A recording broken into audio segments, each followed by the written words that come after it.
నేత్ర శివ సాక్షాత్ ఆయన మూడు కన్నులతో పైకి కనపడనటువంటి పరమశివుడు. ఆయన ద్విబాహుశ్చ హరిస్మృత. ఆయన నాలుగు భుజములు కాకుండా రెండు భుజములతో ఉన్నటువంటి శ్రీ మహావిష్ణువు. కానీ పైకి కనపడిన నాలుగు ముఖములతో ఉన్న చతుర్ముఖ బ్రహ్మ నిరంతరము పరబ్రహ్మాన్ని అనుసంధానం చేస్తుంటాడు. తెలుసుకోవలసిన వస్తువు విద్దైతే దాన్ని చెప్పినది వేదం. తెలియబడవలసిన వస్తువు గురించి లోపల నిరంతరము తిప్పుతూ బాహ్య ప్రపంచానికి దూరంగా ఎప్పుడూ తనలో తాను రమిస్తూ ఉంటాడు. యోగరతో వా భోగరతో వా సంగరతో వా సంగవిహీన యస్య బ్రహ్మణి రమతే చిత్తం నందతి నందతి నందత్యేవా.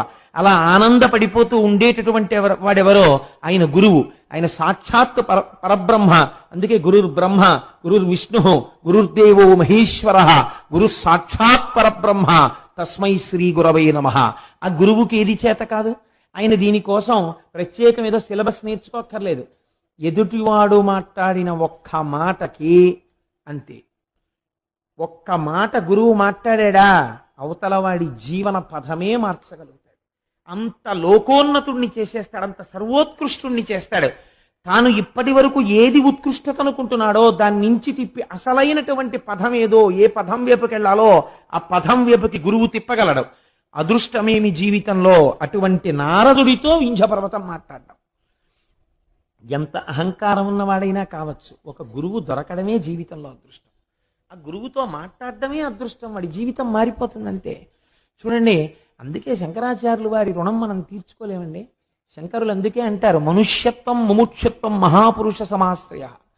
మహాపురుషుడు ఒకడు జీవితంలో తటస్థపడడం, ఆయనతో మాట్లాడగలగడం, ఆయన ఒక ప్రశ్న వేసి జవాబు తెలుసుకోగలగడం, ఆయన పాదసేవనం చెయ్యగలగడం, ఆయన వెనక ఆయన వస్తువుని వహించగలగడం, ఇవన్నీ కూడా జీవితంలో నీకు దొరకాలంటే దొరికే అదృష్టములు కావు. కొన్ని కోట్ల జన్మల తర్వాత నీకు ఆ అదృష్టం లభిస్తోంది. కాబట్టి గురువుతోడి సంపర్కము, గురువుతోడి అనుబంధము, గురువుతోడి కలయిక అంత గొప్ప స్థితికి తీసుకెడుతుంది. కాబట్టి ఇప్పుడు వింధ్యుడికి అహంకారం ఉండొచ్చు, కానీ ఎవరితో మాట్లాడుతున్నాడు? నారదుడితో మాట్లాడుతున్నాడు. ఆ నారదుడిని చూసి ఒక మాట అన్నాడు. ఎవరితో చెప్తున్నాడు ఈ మాట? బాగా జ్ఞాపకం పెట్టుకోండి, ఇది మనకి జీవితాన్ని నేర్పుతుంది. అందుకే గురువు దగ్గరికి వెళ్ళినప్పుడు తాను మాట్లాడకూడదు. మీరు దీపాన్ని వెలిగించేటప్పుడు ఏం చేస్తారు? ఒక్కసారి అగ్గిపుల్ల గీసి ఒత్తి దగ్గర చూపిస్తారు.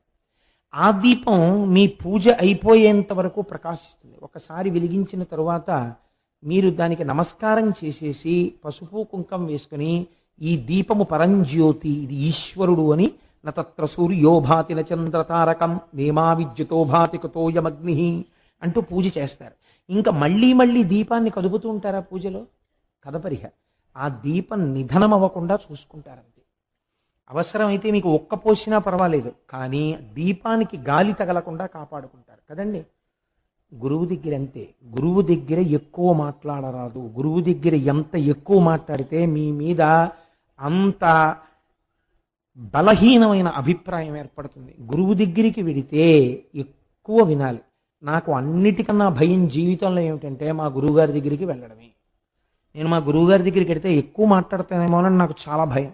స్కూటర్ ఎక్కే ముందు 1-10 మార్లు నువ్వు గురువుగారి దర్శనానికి వెడుతున్నావు, ఎక్కువ మాట్లాడకు, నీకు అలవాటు అయిపోయింది ఈ ప్రసంగాలు చేయడం. గభాల గురువుగారి ఏదో శివ అంటే నువ్వు అక్కడి నుంచి శివాష్టోత్రం అనకు, నువ్వు నోరు మూసుకు కూర్చో, ఆయన మాట్లాడింది నువ్వు వినంతే అని నన్ను నేను 10 మార్లు హెచ్చరిక చేసుకుని గురువుగారి దగ్గరికి వెడతాను. గురువుగారి దగ్గరికి వెళ్ళినప్పుడు దీపం వెలిగించినట్టు ఉండాలి. ఒక్క ప్రశ్న అంతే చాలు. వారికి తెలుసు, వారి దాంట్లోంచి ఇంకా గంగా ప్రవాహం, వారు ఎన్నైనా మాట్లాడతారు. నువ్వు చెయ్యవలసింది ఆ దీపపు వెలుగులో నువ్వు ప్రకాశించు చాలు. నువ్వు వినంతే. నువ్వు వెర్రి ప్రశ్నలు అన్నీ మొదలెట్టక అక్కడ కూర్చో అంతే చాలు. వారు నిన్ను నడిపిస్తారు, వారు నిన్ను ఉద్దీపింపచేస్తారు. కనుక ఆ గురువు అంటే మరోలా అనుకోకండి, నేనేదో స్వోత్కర్ష కింద చెప్పుకున్నానని. అది నా యందు ఆ భావన నిలబడాలని మీకు విజ్ఞాపన. పెద్దలు కాబట్టి మీ అందరూ ఆ వీడికి అటువంటి భావన నిలబడుగాక అని ప్రార్థన చేస్తారని మీకు చెప్పాను అంతే. అంతేగాని నేనేదో చాలా గొప్పవాడిని, ఇంత సాధన చేస్తున్నానని స్వోత్కర్షకి చెప్పుకోవడానికి నేను చెప్పిన వాడను కన్నా బలహీనతగా చెప్పానంతే. కాబట్టి నారదుణ్ణి చూసి వింధ్యపర్వతం తన అహంకారాన్ని బయటపెట్టింది. ఏమని చూశారా? ప్రపంచంలో అనేకమైన పర్వతాలు ఉన్నాయి, నా వంటి పర్వతం ఎక్కడుంటుంది? అనేకమైనటువంటి ధాతువులతో ఇంతెత్తున పెరిగి ఆకాశాన్ని చుంబిస్తూ అనేకమైనటువంటి శిఖరములతో అనేకమైన జంతువులకు ఆలవాలమై నా దగ్గర ఎన్నో పర్వతాలు పెరుగుతుండగా, ఎన్నో నదులు ప్రవహిస్తుండగా, ఎందరో కూర్చుని తపస్సులు చేసుకుంటుండగా, ఎన్నో గుహలు ఏర్పడి ఉండగా, పరమ పవిత్రమై ఇంతమందికి ఆవాసమై నేను అలరారుతున్నాను. నా అంత గొప్పవాడు మీరు చూసినంతలో ఇంకొకడెవరైనా కనపడ్డాడా అని అడిగాడు. అంటే ఇప్పుడు అసలు నిజానికి వింజుడు ఎవరికి నమస్కారం చేయాలి? చూడగానే నారదుడికి నమస్కారం చేయాలి. ఆయన కన్నా జ్ఞాని ఎవరున్నారు? ఆయనకి నమస్కరించడం కాదు, తన గొప్ప చెప్తాం. చెప్తే గురువు అంటే ఇది. ఎంత మర్యాదగా మాట్లాడాడో చూడండి. ఆయన అన్నాడు, ఓహో చాలా బాగుందో, చాలా గొప్ప మాట చెప్పావు, కానీ నేను నీకొక్క మాట చెప్పనా? అదే కదా నేను అడుగుతున్నది. నా అంత గొప్పవాడు ఉన్నాడా లోకంలో ఎక్కడైనా? చెప్పండి నాలాంటి పర్వతం ఉంటే అని అడుగంగా మౌనివరుడల్లన నవ్వి ధరాధరేంద్ర నీకెనయ్యకు పర్వతంబు కలదే ఒకటి జగమందు ఎందునైనను వినుమా హిరణ్యకరి జ్ఞప్తికి వచ్చే నవగ్రహంబులా ఘనగిరికిన్ ప్రదక్షిణముగా నడుచున్ పలు మాటలేటికి. చాలా గొప్ప ప్రశ్న అడిగావయ్యా. ముందే చీనోర్మై ఏటా మాటలు, నేను గొప్పవాడిని అంటే ఏంటి, అలా మాట్లాడకూడదు అన్నారు అనుకోండి. అహంకారంతో ఉన్నాడు, ఎంతకైనా తెగిస్తాడు, చేయరాని దుశ్చేష్టితమును చేసి ఇంకా అధపతనానికి వెళ్ళిపోతాడు. కాబట్టి ఇప్పుడు అలా మాట్లాడకూడదు. ఎంత అందంగా మాట్లాడాడో చూడండి, నవ్వు నవ్వాడు. అని ఎడుగంగ మౌనివరుడల్లన నవ్వి, చక్కగా ఓ చిన్న నవ్వు నవ్వి, ధరాధరేంద్ర ఓ పర్వతమా నిజమేనోయ్ నీకనయ్యగు పర్వతంబు కలదే. అయ్య బాబోయ్ ఎట్లాంటి ప్రశ్న అడిగావు? నీతో సమానమైన పర్వతం ఏదైనా ఉందా అని ఆలోచించినా నేను. నీకన్నా గొప్పదాన్ని వాటి పక్కన పెట్టబోయ్. నీతో సమానమైన పర్వతం ఎక్కడుంటుంది ప్రపంచంలో? ఇలా అంటే అవతలవాడు వినడం మొదలెడతాడు. ముందు అవతలవాడిని వినేటట్టు చెయ్యాలి గురువు. ఇది మొదటి లక్షణం. అంతేకాని అవతలవాడు వినకుండా విముఖుడయ్యేటట్టు చేశాడు అనుకోండి, అసలు వాడు వినడు. తను ఏముద్ధరిస్తాడు? తను అవతలవాడు వినేటట్టు చెయ్యాలి. కాబట్టి అవతలవాడి యందు ఏ గుణము తాను ప్రస్తావన చేస్తే వింటాడో అది ప్రస్తావన చేసి వినేటట్టు చేశాడు. ఎవరుంటారయా నీతో సమానమైన వాడు? ఒకటి జగమందు ఎందునైనను. అబ్బెబ్బెబ్బే నీతో సమానమైన వాడు ఎక్కడున్నాడయా అన్నట్లో గుర్తొచ్చింది. వినుము ఆ హిరణ్యగరి జ్ఞప్తికి వచ్చే. అప్పుడే జ్ఞాపకం వచ్చినట్టు మాట్లాడుతున్నాడు. నాకు నువ్వు అలా అంటే గుర్తొచ్చింది, మేరు పర్వతం ఉందయ్యోయ్ గొప్పది. ఎందుకు గొప్పది? ఇప్పుడు నేనే అనుకుని సంతోషంగా ఉన్నాడు. ఆ జ్ఞప్తికి వచ్చే హేమపర్వతం ఒక్కటి కలిగే ఒక బంగారు పర్వతం ఒకటి ఉంది, అదే మేరు పర్వతం. ఏమిటండి దాని గొప్ప అన్నట్టుగా వింటున్నవాడు ఏం చేస్తాడు? ఎందుకండి అని అడగనివ్వడు గురువు. అన్నాడు, భృకుటి ముడి వేశాడంతే వింధ్యపర్వతం. వెయ్యగానే కారణం చెప్తున్నాడు. నీకు లేదని చెప్పడు, వాడికి ఉందని చెప్పాడు. ఏది చెప్పాడు? నీకన్నా ఐశ్వర్యం ఎక్కువ ఉంది, నీకన్నా ఎన్ఎస్సి సర్టిఫికెట్లు ఉన్నాయి, నీకన్నా ఫిక్స్డ్ డిపాజిట్లు ఉన్నాయని చెప్తే గురువు ఏమిటి? వాడికి ఏమున్నాయో తెలుసుకోవడానికి ఆ గురువు గారు. వాడికి ఎంత ఐశ్వర్యం ఉంటే వీడికి ఎందుకు? ఎన్నడూ తనతో సంబంధమున్న వారి ఐశ్వర్యమును గురించిన ఆలోచన గురువుకుండా రాదు. ఆయనకి ఎంత ఉన్నా ఆయన ఇంకా ఉన్నతిలోకి రావాలని ఆశీర్వచనం చెయ్యండి. అవతల వారి ఐశ్వర్యం గురించి నీకెందుకు? నువ్వు గురువు అయితే వాళ్ళ ఆధ్యాత్మిక ఉన్నతి గురించి ఆలోచించు. వాళ్ళని నువ్వు ఎంత బాగా వృద్ధిలోకి తీసుకొద్దామని ఆలోచించు. అంతవరకు ఐశ్వర్య సంబంధం నీకేమిటి మధ్యలో అసలు? కాబట్టి ఇప్పుడు ఆయన అన్నాడు, నీకన్నా ఎందులో గొప్పదో తెలుసా మేరు పర్వతం? నవగ్రహంబులా ఘనగిరికిన్ ప్రదక్షిణమిగా నడుచున్ పలు మాటలేటికిన్. నవగ్రహాలు ఆకాశంలో తిరుగుతున్నప్పుడు ప్రపంచంలో నవగ్రహాలకి అందరూ నమస్కారం చేస్తారు. అవే కదా సుఖ దుఃఖాలు నిర్ణయిస్తాయి. ఆ నవగ్రహాలు మేరు పర్వతం యొక్క శిఖరానికి ప్రదక్షిణంగా తిరుగుతుంటాయి. నవగ్రహముల చేత ప్రదక్షిణం చేయబడుతుంటుంది ఆ మేరు పర్వత శిఖరం. ఎంత గొప్పదయా మేరు పర్వతం అన్నాడు. అనేటప్పటికీ ఈయనకి చాలా బాధేసింది. నిజమే, నాకు ఉన్నాయి ఇంతంత శిఖరాలు. ఏది ఎవరు తిరుగుతున్నారు నా శిఖరాల చుట్టూ? కుక్కలున్నాయి, ముంగిసలున్నాయి, పావులున్నాయి, పెద్ద పులులున్నాయి, సింహాలున్నాయి, నదులున్నాయి, పర్వతాలు అరణ్యాలున్నాయి. ఏది అట్లాంటి కీర్తి నాకెక్కడుంది? ఇప్పుడు వెంటనే అన్నాడు, ఏం చెయ్యమంటావు అయితే నన్ను? నేను కూడా అలాంటిది ఏదో పొందాలి. ఇప్పుడు నవగ్రహాలు ప్రదక్షిణం చేసినప్పుడు మేరు పర్వతం పొందినటువంటి ఉన్నతి ఏది ఉన్నదో అంతటి ఉన్నతి కన్నా గొప్ప ఉన్నతిని తాను పొందాలి. అది ఏ ఉన్నతి? ఏం చేస్తే అంతకన్నా గొప్పదవుతుంది? ఇప్పుడు ఇంకా ఏమిటి? ఇంక తన ఇంట్లో ఐశ్వర్యం ఏమిటి? ఎన్ని అరణ్యాలున్నాయి, ఎన్ని మృగాలున్నాయి, ఇవి కాదు. ఓం నమ శివాయ అంటూ ఆ శివపంచాక్షరి మహామంత్రం షడక్షరి చేస్తూ కూర్చున్నాడు. అలా కొన్ని సంవత్సరాలు అయిపోయింది, వేల సంవత్సరాలు అయిపోయింది. ఆయనలోంచి బయలుదేరిపోతోంది తపోధూమం. దేవతలు చూశారు. అమ్మ బాబోయ్, ఏమి వింజుడి తపస్సు! మహాదేవా, అతని తపస్సు సామాన్యంగా లేదు, మీరు వెళ్ళి ప్రత్యక్షమవ్వండి అన్నారు. శంకరుడు సాకారమును పొంది, అంతటా ఉన్నటువంటి నిర్గుణమైన పరబ్రహ్మము సాకారమును పొంది ఎదురుగుండా వచ్చి ప్రత్యక్షమయ్యాడు. చేతితో స్పృశించాడు. బహిర్ముఖుడయ్యాడు వింజుడు. నాయన, ఎంత గొప్ప తపస్సు చేశావురా! ఏం కోరి ఇంత తపస్సు చేశావు చెప్పు, నీకేం కావాలో చెప్పి ఇచ్చేస్తానన్నాడు. ఇదొక చిత్రమైన సన్నివేశం. కొంతమందికి ఏం కావాలో తెలియదు, ఇంకా ఆ స్థితి పోలేదు. ఏముండిపోయింది?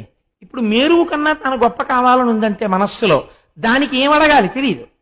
అందుకని ఏమని అడిగాడో తెలుసా అండి? పెంపునొసంగు లోకమున పెద్దగా చేయుము, నన్ను లోకంలో పెద్దగా చెయ్యి అంటే గొప్పవాడిగా చెయ్యి అంతే. పాప ఆయనకి తెలుసున్నది.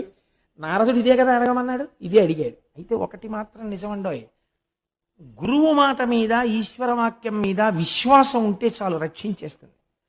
కామకోటి పీఠాధిపతులు చంద్రశేఖర పరమాచార్య స్వామి వారు ఒకసారి ఆ కంచిలో బయట కూర్చుని ఉండగా ఒక పల్లెటూరు నుంచి ఒక రైతు వచ్చి ఆయన పాదాల మీద పడి నమస్కారం చేశాడు. ఏందైనా అన్నారు. నా పిల్ల పెళ్లి కుదిరింది, నాకు మొట్టమొదటి నుంచి రోజు మిమ్మల్ని ఆరాధించడమే నాకు తెలుసు, అందుకని నా పిల్ల పెళ్లి కుదిరితే వాళ్ళు కట్నం అడిగారు. కట్నానికి, పిల్ల బంగారానికి, బట్టలకి అన్నింటికీ కలిపి ఓ 25 కాసులు బంగారం కావాలి. ఆ బంగారం మీరు ఇప్పిస్తే వెళ్ళి పిల్ల పెళ్లి చేసుకుంటాను, అక్కడ ఒప్పుకుని వచ్చాను, మీరు ఉన్నారు కదా అని బంగారం ఇప్పించండి, వెళ్ళిపోతాను అన్నాడు. పరమాచార్య స్వామి అంత అమాయకులు ఇంకా చూశారు. నిజమే, ఆయన పూనికి అటువంటిది. ఆయన అన్నారు, నేను సన్యాసిని, నువ్వు నన్ను ఇలా అడగకూడదు, నేను ఇవ్వకూడదు, కానీ నువ్వు నా యందు పూనికతో అడిగావు ఒక గురువుగా, కాబట్టి నేను ఒక మాట చెప్తాను.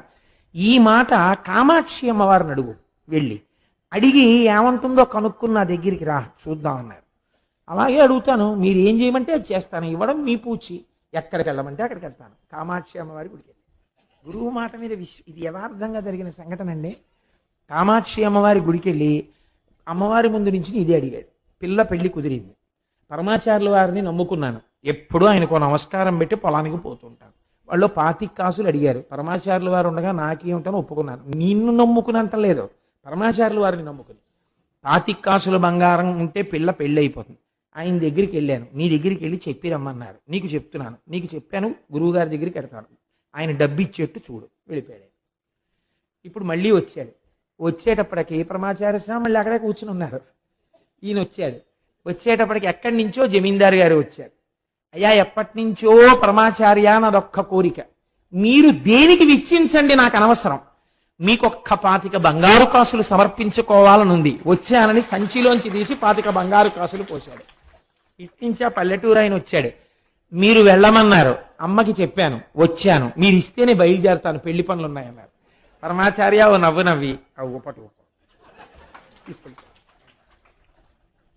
గురువులంటే ఎలా ఉంటారో చూడండి. నాకు అందుకే పరమాచార్య అంటే మా ప్రాణం. ఎందుకంటే ఉపాసన ఈ లోకానికి తెలియచేసి జగద్గురువులై నడిచిన మహానుభావుడు. అటువంటి వారిని పొగడకపోతే నా నాలుగు కిందికి ఇంకా. అందుకని 1కి 10 మార్లు నేను చంద్రశేఖర పరమాచార్య స్వామి వారిని, రమణ మహర్షిని ప్రస్తావన చేస్తూ ఉంటాను. కాబట్టి ఇప్పుడు వింధ్య పర్వతం మాటలు కూడా అలాగే ఉంటాయి. నారదుడు ఏం చెప్పాడు? నీకు కావలసిన కోరిక ఏమిటో ఆయనకి చెప్పవా, చాలా గొప్పవాడిని అంటే, ఏం గొప్ప నేనేం చెప్పను, ఆయన అడుగు, ఏం గొప్ప ఆయన ఇస్తాడన్నాడు.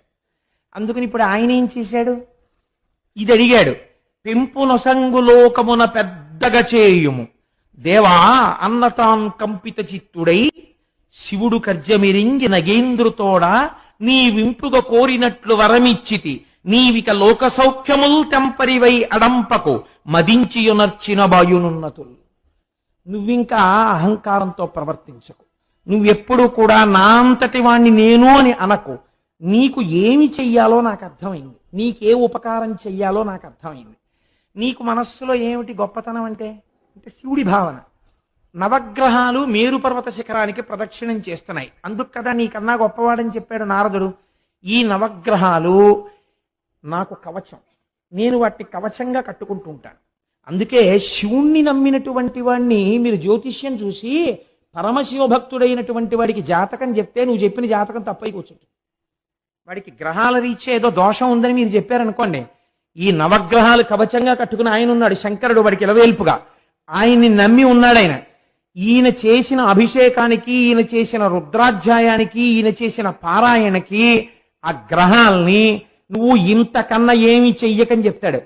జ్యోతిష్యుడు చెప్పినది కూడా ఒక్కొక్కచో ఫలించకపోయి ఉంటుంది. నేను సభలో చెప్పకూడదు కాబట్టి చెప్పట్లేదు ఇంతకన్నా. కారణం ఏంటి? భగవదానుగ్రహము ముందు గ్రహములు కూడా ఏమీ చేయలేవు. ఒక్కొక్కసారి పరిస్థితి అలా ఉంటుంది. భక్తుణ్ణి చెనకలేవండి ఎవరును. ఆయన స్థితి వేరుగా ఉంటుంది. పాము కరవాల్సి ఉంటే చీమ కరిచి వెళ్ళిపోవాలంతే ఈశ్వరానుగ్రహం ఉంటే. కాబట్టి నీకేం చెయ్యాలో నాకు అర్థమైంది, నేను చేస్తాను.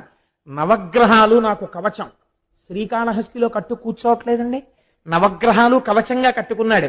మనకి 5 కాశీలు, 5 కాశీలలో శ్రీకాళహస్తి ఒకటి. అందుకే సర్వోత్కృష్టమై ఏ పేరు విన్నంత మాత్రం చేత, ఏ పేరు పలికినంత మాత్రం చేత, దేనియందు నదీ స్నానం చేస్తామని పలికినంత మాత్రం చేత ఆ క్షేత్రము వెళ్ళినట్టు, ఆ నదినేందు స్నానము చేసినట్టు భావన చేసి మోక్షం ఇస్తారో అంత పరమపావనమైన కాశీక్షేత్రం గురించి ఆదివారపు అసుర సంధ్య వేళలో మాట్లాడతాను. రేపు వదిలిపెట్టి ఎల్లుండంతా కాశీక్షేత్రం గురించే మాట్లాడతాను. సాధ్యమైనంత వరకు ఎవ్వరూ దాన్ని విడిచిపెట్టకండి. అంటే నేను చెప్తున్నానని చెప్పట్లేదు, ఆ క్షేత్రం గురించి వినడమే చాలు. మన జీవితంలో ఒక గొప్ప అభ్యున్నతితో కూడినటువంటి అధ్యాయం ఆవిష్కృతం అవుతుంది. కనుక ఇప్పుడు శంకరుడు అన్నాడు, ఆ నవగ్రహములు నాకు కవచం. నవగ్రహాల్ని తీసుకొచ్చి కవచంగా కట్టుకుంటే ఇప్పుడు నవగ్రహాలు గొప్పవా, నేను గొప్ప? ఇన్ని బ్రాస్లెట్లు, ఇన్ని ఉంగరాలు, ఇన్ని గొలుసులు, ఇన్ని రుద్రాక్షమాలలు అన్ని అక్కడ పళ్ళెల్లో పెట్టి ఉన్నాయి. ఉంటే మీరు అవి చూసి అబ్బా ఎంత బంగారమో అన్నారు. ఒకరి ఇంట్లో చూసి, తెలియదు మీకు ఆయన ఇల్లు ఏమిటో, కానీ మీరు ఎందుకో లోపలికి వెళ్ళారు. ఎవరో ఏదో మాట చెప్పమంటే వెళ్ళారు. అక్కడ పళ్ళెంలో పెట్టున్నాయన్నీ. ఇవన్నీ చూసి అబ్బా ఎంత బంగారమో, ఎంత బాగున్నాయో, ఏమి రుద్రాక్షమాల, ఏమి చేతి కంకణాలు, ఏమి సింహతలాటాలు, ఆ గండపెండేరం, ఆ మెడలో వేసుకునే పెద్ద పెద్ద రుద్రాక్షమాలలు, ఎంత బంగారం రా ఇదంతాను అనుకుంటున్నారు. ఇంతలో స్నానం చేసి తువ్వాలు కట్టుకుని ఒక ఆయన వచ్చి ఒక్క ఉంగరం వేలికుంది, మిగిలిన ఉంగరాలన్నీ పెట్టుకుని, ఆ కంకణాలన్నీ వేసుకుని, ఆ మాలలన్నీ వేసుకుని, ఏం బాబు దేనికోసం వచ్చావు అన్నాడు. ఇప్పటి వరకు మీకు ఏది గొప్ప? అక్కడ పళ్ళెంలో ఉన్న బంగారం గొప్ప. ఇప్పుడు మీకెవరు గొప్ప? ఇవి ఆయన వేసుకుంటున్నారంటే ఇంకా ఆయన దగ్గర ఇలాంటివి ఎన్ని దాచి ఉంచాడో, ఎన్ని కోరికలు పుట్టినప్పుడు ఎన్ని వేసుకుంటుంటాడో. ఇప్పుడు ఆయన గొప్ప. ఎందుకని? ఆయనకి ఇది ఆభరణమైనది, ఆభరణము తక్కువైపోయింది, ఆయన ఎక్కువైపోయాడు.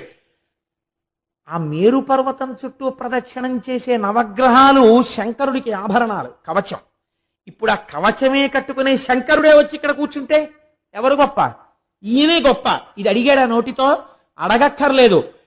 పరమ గొప్పదైనటువంటి అనుగ్రహాన్ని వర్షించేస్తున్నాడు శంకరుడు. కాబట్టి ఇప్పుడు ఆయన అన్నాడు, ఏం చేస్తున్నానని నువ్వు అడక్కో, మళ్ళీ నా మీద ఈయన కూర్చున్నాడని అహంకరించకు. ఇది ఇప్పుడు నీకేది కలుగుతోందో దానివల్ల అహంకారంతో ఉండకు. అహంకారాన్ని విడిచిపెట్టి నేను ఇలా అనుగ్రహాన్ని పొందాననడం నేర్చుకో. అది నేర్చుకో, నువ్వెంత గొప్పవాడివి అవుతావచ్చు. ఇప్పుడు ఏమనాలి? నేను మేరువు కన్నా గొప్పవాడిని అంటే మళ్ళీ అహంకరించకూడదు. ఈశ్వరానుగ్రహం కలిగితే నన్ను ఎంతటి వాణ్ణి చేశాడో నా స్వామి చూడండి అనాలి. ఎంత గొప్ప మాట చూడండి. నారదుడు చెప్పిన విషయాన్ని దృష్టిలో పెట్టుకుని అహంకారాన్ని మారుస్తున్నాడు, అభ్యున్నతిని ఇస్తున్నాడు. ఏకకాలమునందు రెండింటినీ కటాక్షిస్తున్నాడు పరమాత్మ. ఇది లేకుండా కేవలం శంకరుడు వచ్చి కూర్చున్నాడు అనుకోండి, రావణాసురుడు అహంకారం అయి కూర్చుంటుంది. అలా కాకూడదు. కైలాసాన్ని గర్భించేవాడు లేనిపోలను అల్లరైపోతుంది. కాబట్టి ఈ మాట చెప్పాడు. తప్పకుండా మహాప్రభు మీ అనుగ్రహంగా భావిస్తాను తప్ప నా అహంకారం అనుకోను. ఏం చెయ్యబోతున్నారు? కుతూహలం అంతే. ఆ వింధ్యగిరి శిఖరముల మీద పరమాత్మ ఒకతను ఓంకారేశ్వరుండొకతను అమలేశుడనగా ఒప్పలురుచు తా సకలము కనుగునుచుండును అకలంకుడు శంకరుండు ఆది విభుడొగిన్. అన్ని చోట్ల ఒక్క స్వయంభూలింగంగా వస్తే వింధ్యపర్వత శిఖరాల మీద 2 శివలింగాలుగా వచ్చాడు స్వయంభూలింగాలుగా. ఒకటి ఓంకారలింగము, ఒకటి అమలేశలింగం. అందుకే మనం చెప్తే ఓంకారమమలేశ్వరం అంటాం. ఇది ఆ వెలియడం కూడా మహానుభావుడు మాంధాతృపురము అని పిలువబడేటటువంటి ప్రదేశమునందు వెలిశాడు. ఓంకారం అంటే ప్రణవము, ప్రణవము మోక్షదాయకము. కాబట్టి అక్కడ ఏం దొరుకుతుంది?